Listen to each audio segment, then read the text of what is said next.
امید ہے، خوف ہے، توکل ہے، انابت ہے، استغاثہ ہے، استعاذہ ہے، حالانکہ وہ زبان سے بھی لیکن دل کے ساتھ اس کا گہرا تعلق ہے. تو یہ تمام اعمال ان کا تعلق کس سے ہے؟ دل سے ہے. تو دل کے بھی اعمال ہوتے ہیں. ان اعمال پر ایک بندے کو اجر بھی ملے گا، اور اگر اس کا عقیدہ اہل سنت والجماعت کے عقیدے کے موافق نہ ہوا، یعنی اسلام کا جو عقیدہ ہے اس کے موافق نہ ہوا، تو گناہ بھی اسے ملے گا. تو دل کا بھی اپنا عمل ہوتا ہے. اللہ پر توکل نہ کر کے کسی دوسرے پر توکل کرے، اس کی محبت اللہ کے ساتھ نہ ہو، غیر اللہ کے ساتھ ہو، اور غیر اللہ کی محبت میں نظر و نیاز چڑھائے، تو دل کے اس عمل پر بھی بندے کا مواخذہ ہوگا. تو عمل سے مراد عمل القلب والجوارح، اعضاء و جوارح کے عمل کو بھی ایمان کے اندر اہل سنت والجماعت نے داخل مانا ہے. یہ اہل سنت والجماعت کا متفق عقیدہ ہے کہ عمل یہ ایمان کے اندر داخل ہے. اسی طرح یزید و ینقص، اس کے اندر زیادتی بھی ہوتی ہے، کمی بھی ہوتی ہے. یہ ایمان ہمیشہ ایک درجے پر نہیں رہتا. مشہور حدیث ہے حنظلہ رضی اللہ تعالی عنہ کا عمل ایک حدیث کے اندر مذکور ہے. اللہ کے رسول صلی اللہ علیہ وسلم نے اپنی مجلس سے اس جلیل القدر صحابی کو غائب دیکھا. پوچھا کہ حنظلہ کہاں ہیں؟ ابو بکر صدیق رضی اللہ تعالیٰ عنہ کی ملاقات ہو گئی راستے میں. ان سے کہا کہ اللہ کے رسول آپ کو یاد کر رہے تھے، بہت دنوں سے آپ مجلس میں نظر نہیں آ رہے ہیں. تو جواب میں کیا فرماتے ہیں؟ نافق حنظلہ، حنظلہ تو منافق ہو چکا ہے. اللہ اکبر. ابو بکر صدیق گھبرا گئے کہ کیوں ایسی بات آپ کر رہے ہیں؟ انہوں نے کہا کہ اللہ کے رسول کی مجلس میں ہوتا ہوں، اللہ کے رسول جنت و جہنم کا تذکرہ کرتے ہیں، دین کی باتیں بیان کرتے ہیں. اس وقت جو ایمان کی کیفیت ہوتی ہے، دل کی کیفیت ہوتی ہے، وہاں سے آنے کے بعد جب دنیا داری میں مشغول ہوتا ہوں، بال بچوں میں گھر کے اندر مشغول ہو جاتا ہوں، دل کی کیفیت تو نہیں رہتی. یہ تو منافقت ہے، کبھی کچھ کبھی کچھ. تو انہوں نے کیا کہا؟ میں منافق ہو چکا ہوں، اس لیے اللہ کے رسول کی مجلس میں اب نہیں جاتا. ابو بکر صدیق فرماتے ہیں کہ اگر یہ منافقت ہے تو میں بھی تو منافق ہو چکا ہوں. اللہ اکبر. اب غور کریں، امت کے اندر سب سے افضل شخص ابو بکر صدیق رضی اللہ تعالیٰ عنہ، وہ اپنے نفس کے اوپر نفاق کا خوف کر رہے ہیں کہ کہیں میں منافق تو نہیں ہو گیا. صحابی رسول حنظلہ رضی اللہ تعالیٰ عنہ اللہ کے رسول کی مجلس سے غائب رہتے ہیں، یہ ڈر پیدا ہونے کی وجہ سے کہ کہیں میں منافق ہو گیا ہوں. ابو بکر صدیق رضی اللہ تعالیٰ عنہ اللہ کے رسول کے پاس آتے ہیں اور یہ پورا کیس بیان کرتے ہیں کہ اس طرح حنظلہ رضی اللہ تعالیٰ عنہ بیان کر رہے ہیں، اور اس وجہ سے وہ مجلس میں حاضر نہیں ہوتے. اللہ کے رسول صلی اللہ علیہ وسلم فرماتے ہیں کہ میری مجلس میں جس طرح تمہارے دلوں کی کیفیت ہوتی ہے، ہمیشہ ایک کیفیت باقی نہیں رہ سکتی. ولیکن ساعتاً وساعتاً یا حنظلہ، یہ کبھی کبھی دل کی کیفیت ہوگی. اگر جس طرح یہاں پر تمہارے دلوں کی کیفیت ہوتی ہے، بعد میں بھی یہی کیفیت رہے تو فرشتے تمہارے راستوں میں آ کر تم سے مصافحہ کریں. لیکن ہمیشہ دل کی اس کیفیت کا باقی رہنا ممکن نہیں ہے. تو یہ حدیث بالکل واضح ہے کہ ایمان کے اندر کمی اور زیادتی ہوتی ہے. دل کی کیفیت ہمیشہ یکساں نہیں رہتی، اور یہ ہر کوئی محسوس کرتا ہے. ایک بندہ آپ دیکھیں گے کہ کبھی گناہ کے اندر انتہائی جرأت مند ہوتا ہے، اسے کوئی نصیحت بھی کرے تو نصیحت کوئی کام نہیں آتی، بلکہ نصیحت کرنے والے کے پیچھے پڑ جاتا ہے. وہی بندہ دوسرے وقت اللہ رب العالمین کے سامنے زار و قطار روتا ہے. تو ایک حالت میں کبھی بھی کسی مومن بندے کی حالت نہیں رہتی، ہمیشہ دل کی کیفیت یکساں نہیں رہتی. تو ایمان کے اندر کمی اور زیادتی کا ہونا ہر شخص محسوس کرتا ہے. لیکن بعض اہل بدعت اپنے خاص اغراض و مقاصد کی بنا پر اس اصل کا انکار کرتے تھے اور کہتے تھے کہ ایمان کے اندر کوئی کمی زیادتی نہیں ہوتی ہے. یا تو وہ مومن رہے گا یا مومن ایمان سے خارج ہو جائے گا، اور ایمان سے نکل کر کیا ہو جائے گا؟ وہ کافر ہو جائے گا. دونوں کے درمیان کوئی راستہ نہیں ہے، یا تو کامل مومن یا پھر ایمان سے خارج اور کافر، دائرہ اسلام سے خارج. یہ نظریہ بعض اہل بدعت کا تھا. اہل سنت والجماعت اسی پر رد کرتے تھے اور کہتے تھے یزید و ینقص. تو چنانچہ اس کلام میں الایمان قول و عمل وَيَزِيدُ وَيَنْقُص کے اندر اہل بدعت پر رد بھی ہے جو یہ عقیدہ نہیں رہتی. چنانچہ بعض لوگوں کا نظریہ یہ ہے اہل بدعت میں سے کہ ایمان کے لیے قول باللسان کی ضرورت نہیں ہے، زبان سے اقرار کرنے کی کوئی ضرورت نہیں ہے. اگر دل سے اللہ کو آپ نے پہچان لیا کہ یہ ہمارا رب ہے، صرف معرفت حاصل ہو گئی، اقرار کرے یا نہ کرے، صرف معرفت حاصل ہو گئی کسی کو اللہ رب العالمین کو، تو مومن ہے، اتنا ہی کافی ہے. ابلیس کے بارے میں کیا خیال ہے؟ اللہ کی معرفت اس سے حاصل ہوئی تھی نہیں ہوئی تھی؟ اللہ تعالیٰ نے قرآن کریم کے اندر ابلیس کا قول نقل کیا ہے. کیا کہا اللہ تعالیٰ نے؟ رب قال رب فانظرنی الی یوم یبعثون. اللہ رب العالمین کے ربوبیت کا واسطہ دے کر ابلیس نے کہا تھا کہ اے پروردگار قیامت تک کی مجھے مہلت چاہیے اس بنی نوع انسان کو گمراہ کرنے کے لیے. اللہ رب العالمین نے اس کی دعا قبول بھی کر لی، اس فرمائش کو اللہ رب العالمین نے منظوری بھی دے دی اور اسے مہلت دے دی. تو ابلیس بھی اللہ رب العالمین کی معرفت رکھتا تھا نہیں رکھتا تھا؟ اہل بدعت کے اس قول کے مطابق، یہ مرجیہ جہمیہ کا قول ہے، جہمیہ کے اس قول کے مطابق ابلیس بھی کیا ہوگا؟ کامل مومن ہو جائے گا.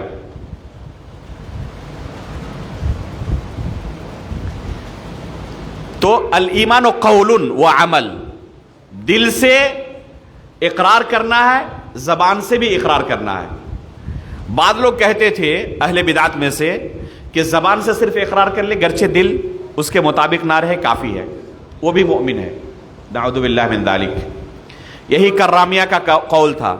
ایک باطل فرقہ کرامیہ کا ظہور ہوا جو یہ کہا کرتے تھے کہ زبان سے اگر کسی نے اقرار کر لیا گرچہ دل کے اندر اس کی موافقت نہ ہو، دل سے کافر ہے، زبان سے اقرار کر رہا ہے کافی ہے، وہ کامل مومن ہے. منافقین کے بارے میں کیا خیال ہے؟ اس قول کی بنا پر وہ بھی مومن ہو جائیں گے نہیں ہو جائیں گے؟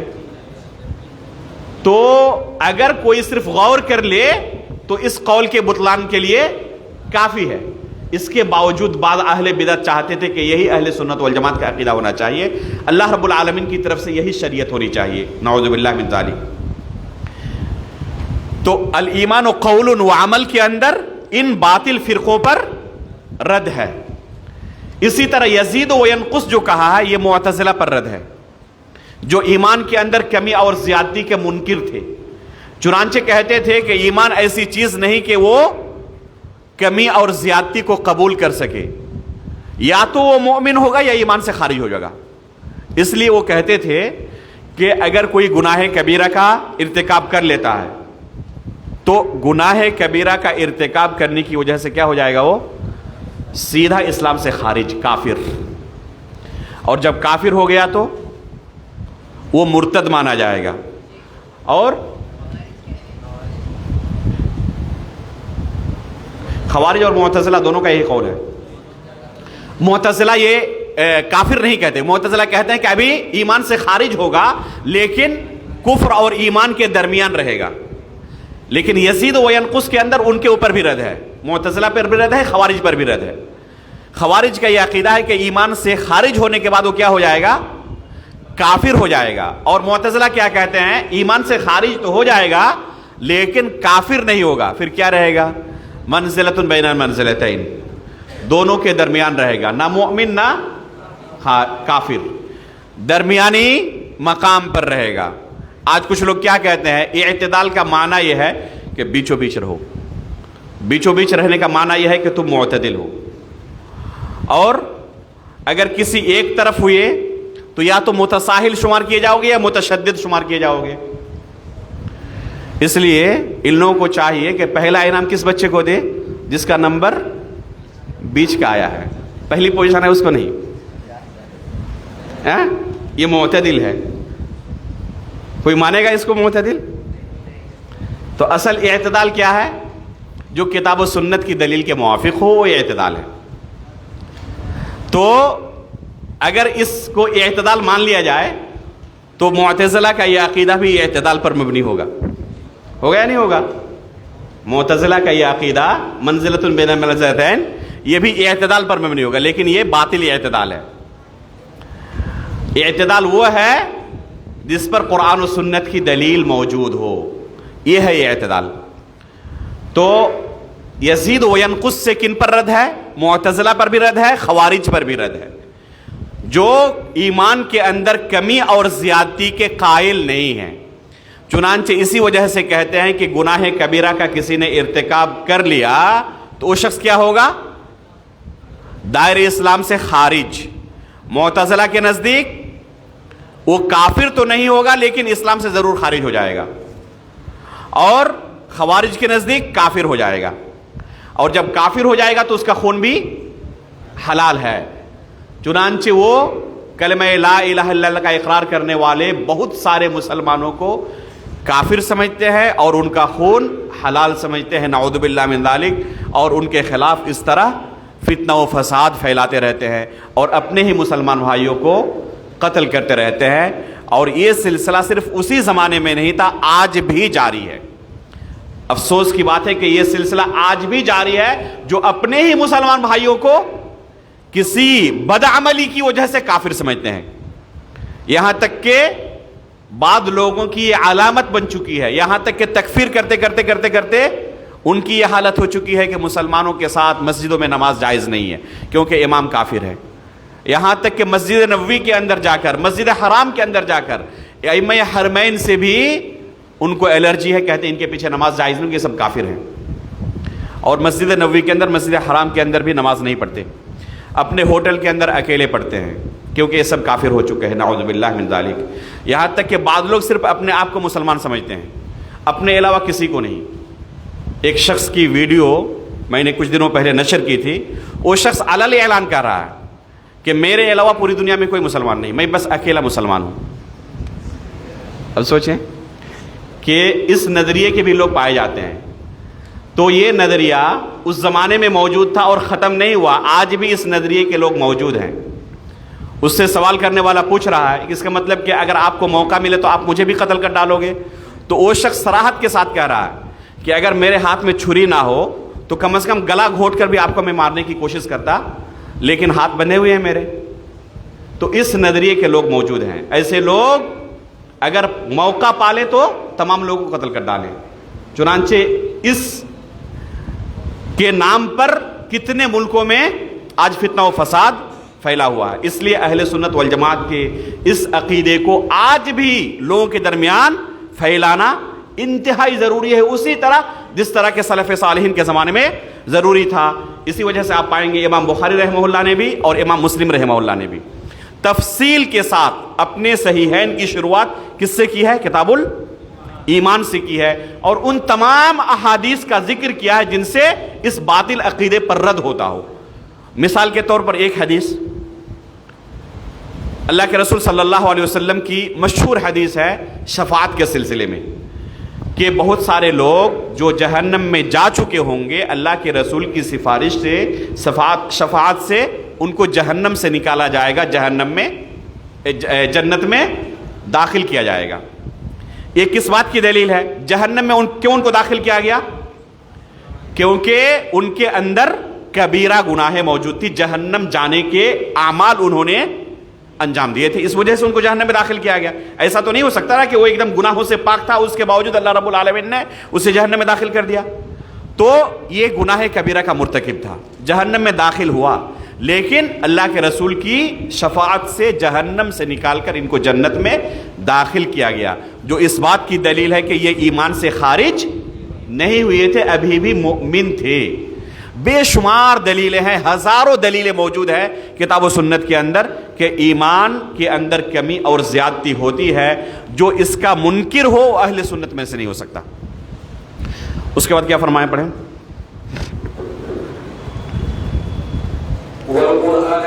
والقرآن، ہاں پڑھیں جی، پڑھیں. القرآن کلام اللہ غیر مخلوق کی جمیع جہاته. خلاص ایک جملہ کر کے. والقرآن کلام اللہ غیر مخلوق بجمیع جہاتی. یہ جملہ اہل سنت والجماعت کے عقیدے کے طور پر انتہائی مشہور تھا سلف صالحین کے نزدیک. القرآن کلام اللہ غیر مخلوق، کہ قرآن اللہ کا کلام ہے، غیر مخلوق ہے. یہ امام ابو حاتم الرازی رحمہ اللہ، امام ابو زرع الرازی رحمہ اللہ اس زمانے کے تمام علماء اہل سنت کا عقیدہ نقل کر رہے ہیں کہ سب کیا کہتے تھے؟ قرآن اللہ کا کلام ہے۔ کیسا کلام؟ جس کے اندر حرف و صوت ہو، حرف ہو اور صوت ہو، آواز ہو۔ اللہ رب العالمین نے کیا کہا موسیٰ علیہ السلام کے بارے میں؟ فَاسْتَمِعْ لِمَا يُوحَىٰ، جو آپ کے اوپر وحی کی جا رہی ہے اسے آپ کیا کریں؟ غور سے سنیں۔ اگر اس میں آواز نہیں ہے، صوت نہیں ہے تو سننا ممکن ہے؟ یہ اس بات کی دلیل ہے کہ حرف اور صوت ہے، اور بغیر حرف و صوت کے کسی کو کلام نہیں کہا جا سکتا۔ نماز کے اندر اگر کوئی کلام کرے تو نماز کیا ہوتی ہے؟ باطل ہو جاتی ہے۔ دل کے اندر خیالات آتے رہتے نہیں آتے رہتے نماز میں؟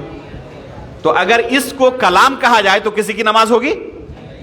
تو دل کے خیالات کو کلام نہیں کہا جاتا۔ کلام کس کو کہتے ہیں؟ جس میں حرف ہو، آواز ہو، صوت ہو، اس کو کلام کہتے ہیں۔ دل کے خیالات کو کلام نہیں کہا جاتا، جس کو کلام نفسی بعض لوگ کہتے ہیں۔ بعض اہل بدعت کیا کہتے ہیں کہ کلام جو اللہ رب العالمین کا ہے وہ حقیقی کلام نہیں، کلام نفسی ہے۔ اگر کلام نفسی ہوتا تو اس کو کلام کہا جاتا؟ کلام نفسی کو کلام حقیقت میں کہا ہی نہیں جاتا ہے۔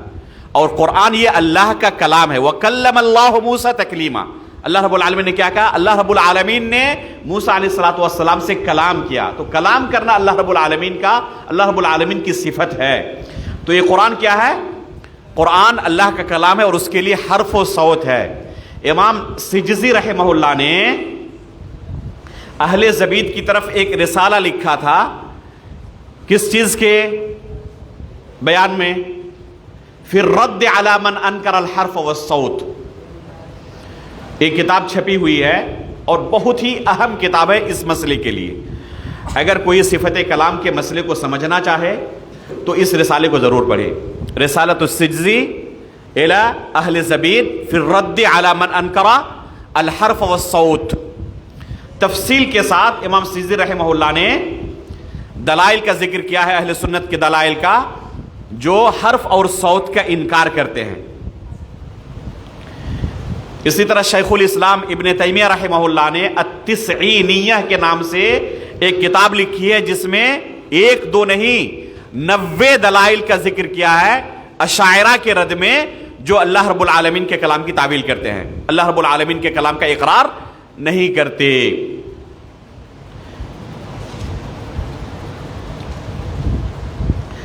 سن 120 ہجری کے اندر تقریباً یہ بدعت شروع ہوئی تھی اللہ رب العالمین کے کلام کا انکار کرنے کی، کہ قرآن اللہ رب العالمین کا کلام نہیں بلکہ مخلوق ہے۔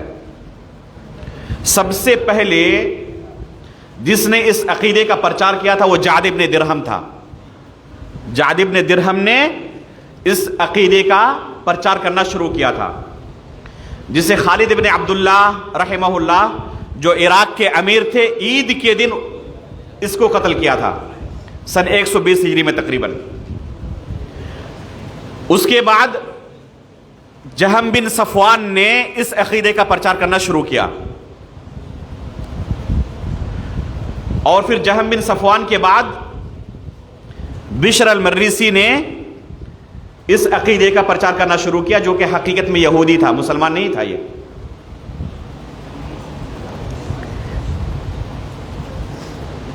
لیکن کتاب و سنت کا علم رکھتا تھا اور اسی وجہ سے لوگوں کو گمراہ کرتا تھا۔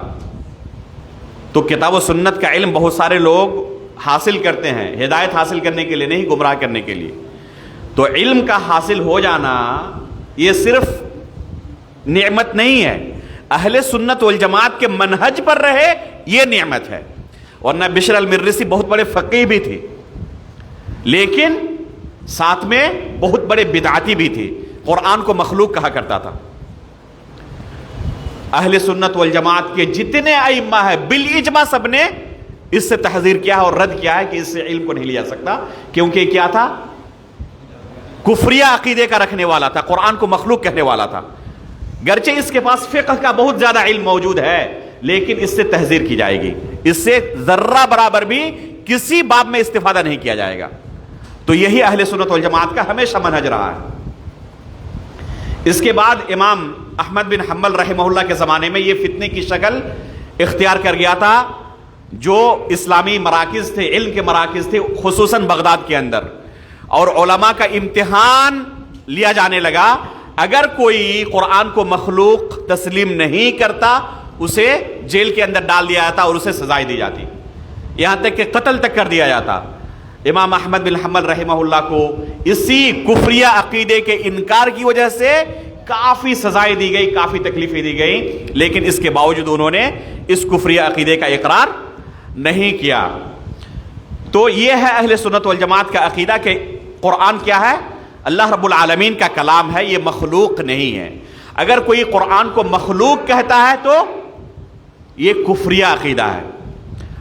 جس کفریہ عقیدے کے انکار کی وجہ سے ہمارے سلف صالحین کو پیٹھوں پر کوڑے کھانے پڑے تھے اور بہت سارے لوگوں کو قتل تک کیا گیا تھا، جیلوں کے سلاخوں کے اندر بہت سارے لوگوں کو ڈالا گیا تھا۔